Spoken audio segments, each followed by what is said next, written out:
Assalamualaikum warahmatullahi wabarakatuh.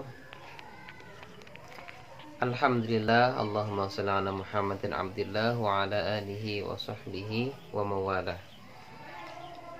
Anak-anakku sekalian, sebelum memulai pembelajaran, marilah kita berdoa bersama-sama. Semoga ilmu yang kita dapatkan melalui pembelajaran media online ini mendapatkan nilai berkah dan nilai manfaat dari sisi Allah Subhanahu wa taala. Bismillahirrahmanirrahim. Allahumma inna nas'aluka ilman nafi'ah wa rizqan thayyibah wa amalan mutaqabbalah. Alhamdulillah, kita bertemu kembali pada sub pokok bahasan iman kepada qada dan qadar kelas 12 tingkat SMA. Kemarin kita sudah bahas tentang makna iman kepada qada dan qadar,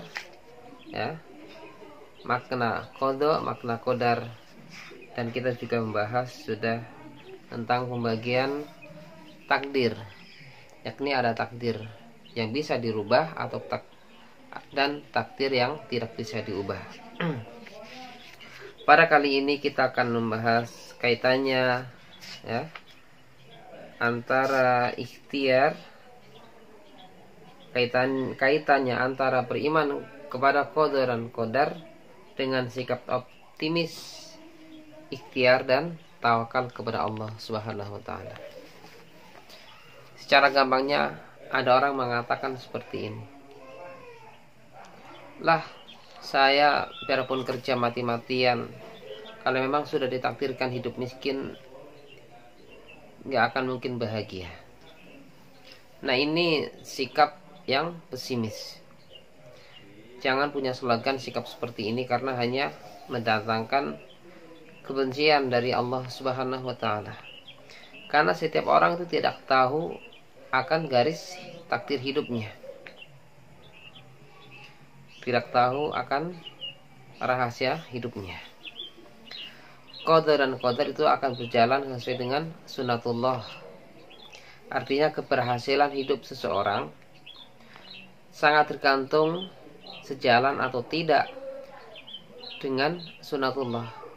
Sunatullah adalah hukum-hukum Allah Subhanahu wa taala yang disampaikan untuk umat manusia melalui Rasul Muhammad sallallahu alaihi wasallam yang tercantum dalam Al-Qur'an. Berjalan tetap dan optimis. Misalnya, malas belajar pasti akan bodoh. Malas bekerja pasti akan sengsara. Malas bergaul pasti akan dikucilkan dalam masyarakat. Kenyataan menunjukkan bahwa siapapun orangnya yang tidak mengetahui takdirnya, dan memang seseorang tidak akan mampu mengetahui rahasia hidupnya, takdir dirinya.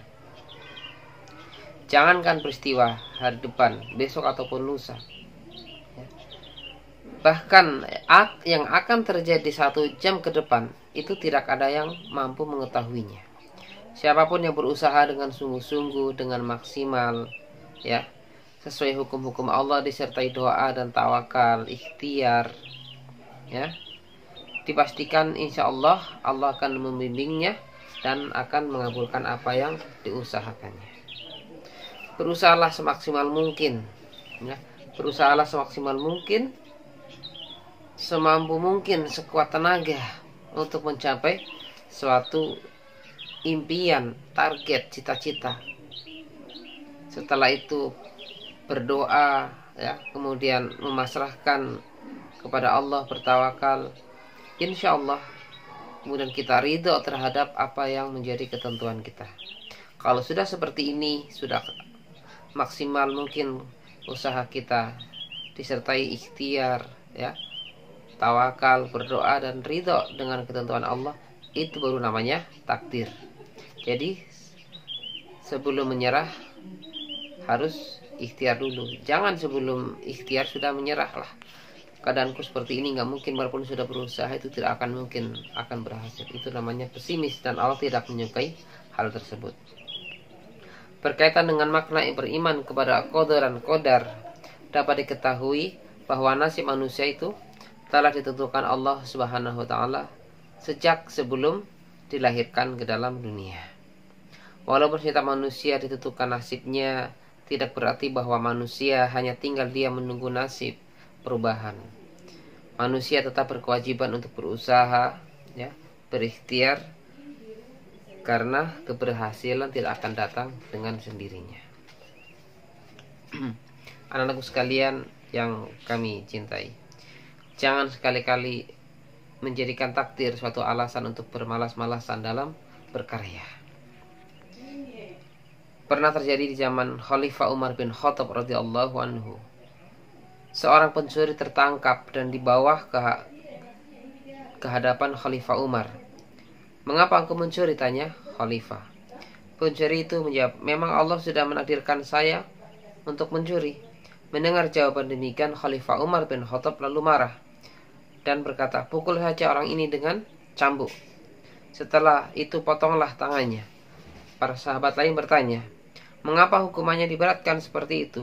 Khalifah Umar menjawab, Yaitulah yang setimpal. Ia wajib dipotong tangannya sebab mencuri, dan wajib dipukul karena dia berdusta atas nama Allah Subhanahu wa taala." Beriman kepada takdir terkait dengan 4 hal yang selalu berhubungan dan tidak terpisahkan.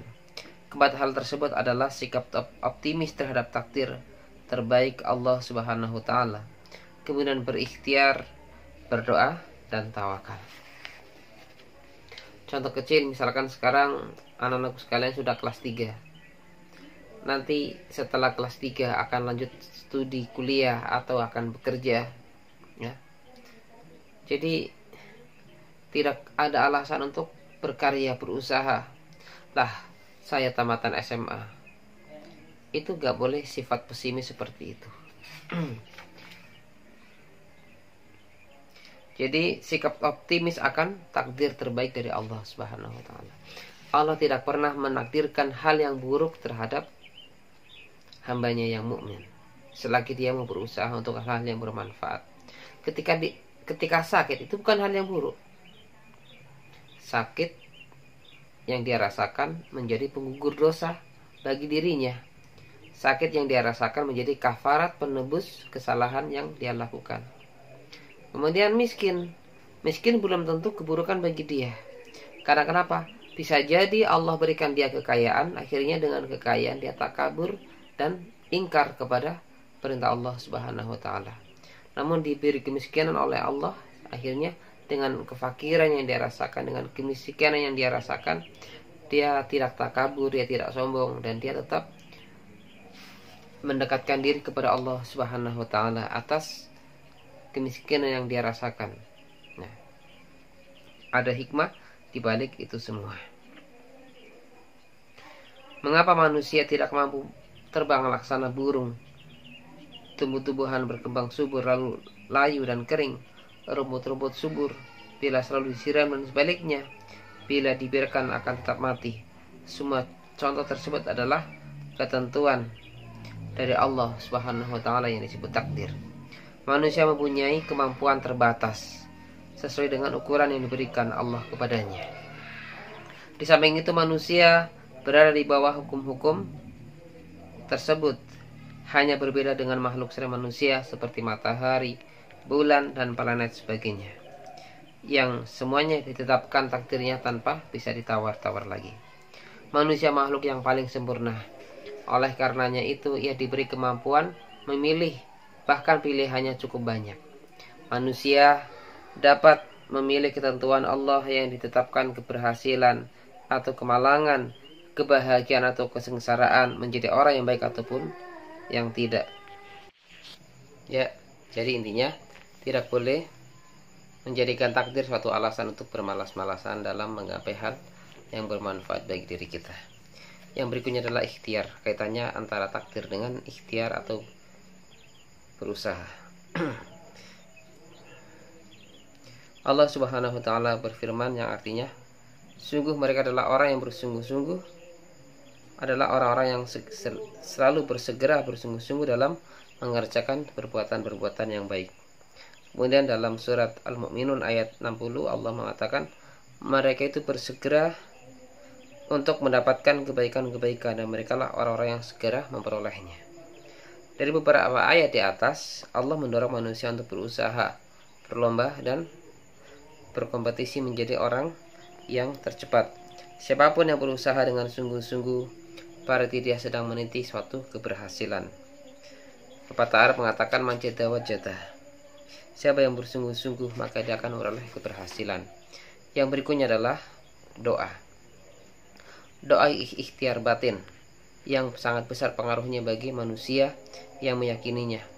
Hal ini karena doa merupakan bagian dari motivasi intrinsik bagi yang meyakini doa akan memberikan energi yang positif dalam menjalani ikhtiarnya.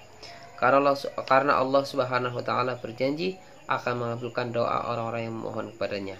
Terlebih lagi doa dipanjatkan dalam waktu-waktu yang mustajabah, seperti pada sepertiga malam terakhir, setelah sholat fardu, dan pada hari-hari yang istimewa di sisi Allah Subhanahu wa taala.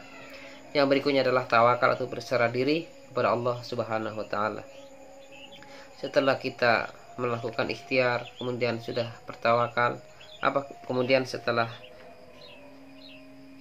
berprasangka baik terhadap Allah atas takdir yang ditetapkan kepada kita, kemudian kita ikhtiar bersungguh-sungguh dan sudah berdoa, maka langkah yang terakhir adalah bertawakal, berserah diri atas ketentuan Allah Subhanahu wa taala.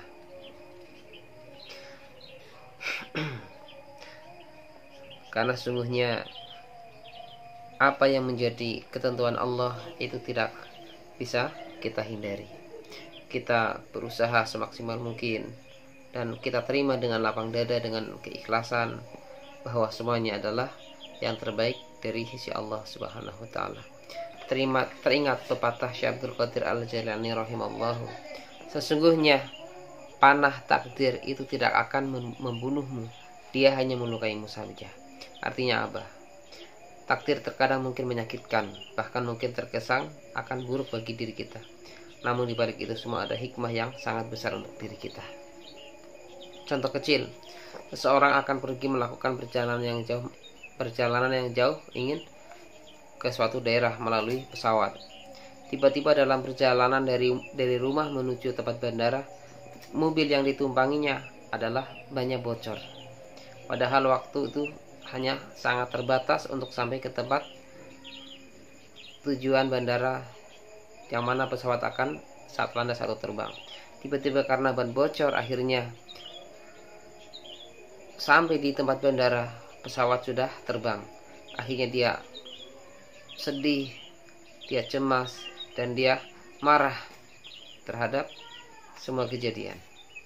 Yang awalnya seperti itu, kemudian beberapa waktu kemudian terdengar berita bahwa pesawat yang akan ditumpanginya jatuh dan semua penumpangnya adalah meninggal. Kemudian dia setelah melihat berita itu, dia merasa bersyukur sekali, dia merasa bersujud kepada Allah, sujud syukur, dan senang sekali karena tidak jadi menaiki pesawat yang akan mengantarkan pada tempat tujuan tersebut. Nah, ini kadang takdir itu baik bagi kita, namun kita belum menemukan hikmah di balik itu semua. Ini pembahasan dari materi sebelumnya, beriman kepada qadar dan qadar. Silahkan kalian ringkas secara di bagian yang penting ya, sebagai bentuk pembelajaran secara online. Mudah-mudahan ada manfaatnya. Sekian, assalamualaikum warahmatullahi wabarakatuh.